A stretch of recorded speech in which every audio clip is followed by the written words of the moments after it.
YouTube family, it's your girl Mrs. Rains here with a video showing you our household medical kit.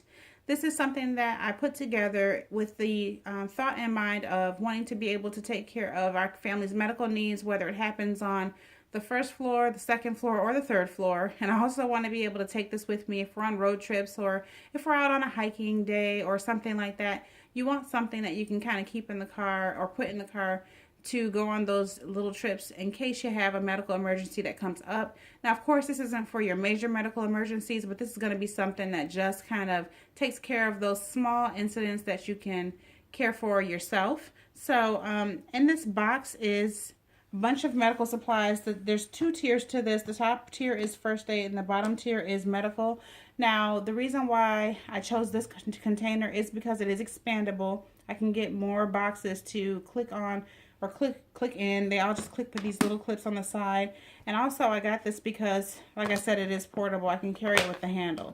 So in the top section, I'll show you real quick what we have here. We just have some ice packs. These are reusable. These are by a brand called Cool Queen. I got these from, I believe it was No, it wasn't Dollar General. I think I got these from Rite Aid or Walgreens. But I got these because they are reusable. And they're normally around $5.99 a piece. But I think I got them on sale for $1.99 or $2.99. Something around that. They weren't very expensive. And I got two so that you could use one. And then when that one got to be melted, you can kind of use the other. You just fill it with regular ice cubes. It just has a twist on top.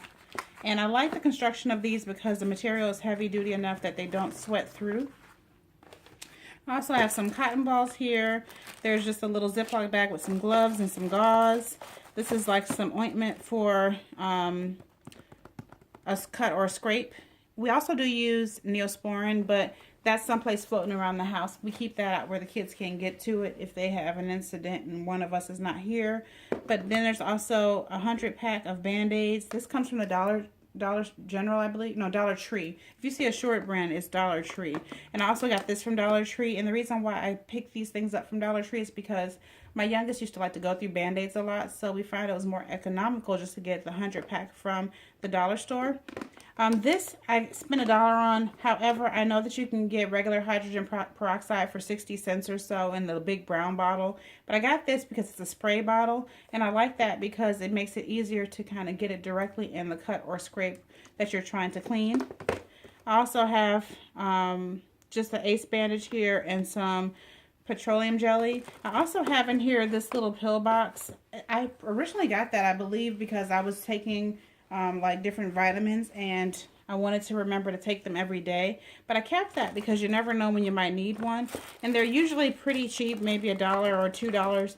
But so I kept this one because I figured someone else might use it. On the bottom shelf here, or the bottom section rather, I have a bunch of Theraflu here. I actually found these at the Dollar Tree for $1. And there's actually 6 packets in each one. These are usually what our family will use when we have the symptoms for a cold. So I got a bunch of that so we could be stocked up. And I got one for each different type of ailment.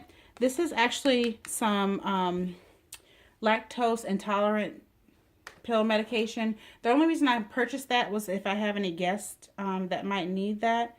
I will have access to it so that they can discreetly kind of let me know they need it and I can kind of get that for them. This is Kids Pepto. I have some allergy medicine. These are allergy medications for adults. I have kids allergy medications here. I have Advil. This is actually a no-touch chest rub. It's basically like Vicks Vapor Rub, but except for you don't have to put your fingers in it. I just don't, it seems like whenever I use regular Vicks, I have a hard time getting that smell off my fingertips, and I just don't like that smell. So this is better because you can actually rub it right on. It's basically very similar to how you would rub on a deodorant. These are just some Theraflu wraps. I have some Dayquil, some NyQuil. This is just our thermometer with all the documentation that goes with it. I have some Gas X. And these are just like drugstore versions of the real thing. The other thing you'll notice is that I put things in Ziploc bags, but I kept the card that goes in the front of the box. The reason why I do that is because it makes it easier to fit everything inside of this little box that I have. This is just some nasal spray. This is some Pepto-Bismol Max. This is laxative. And then this is just some flu and severe cold. And I just have a lonely little Midol here. I do keep that on hand. I probably have Midol in my at-home period kit, so that's why you don't see a whole lot of it in here. But yeah, that's how we keep all of our medications and first aid information. Keep everything put away. The one thing you don't see in here is I normally keep people's prescriptions, but I keep those in a separate location. So if there's prescriptions for one particular family member, I keep those in a specific location. So those won't be in this box.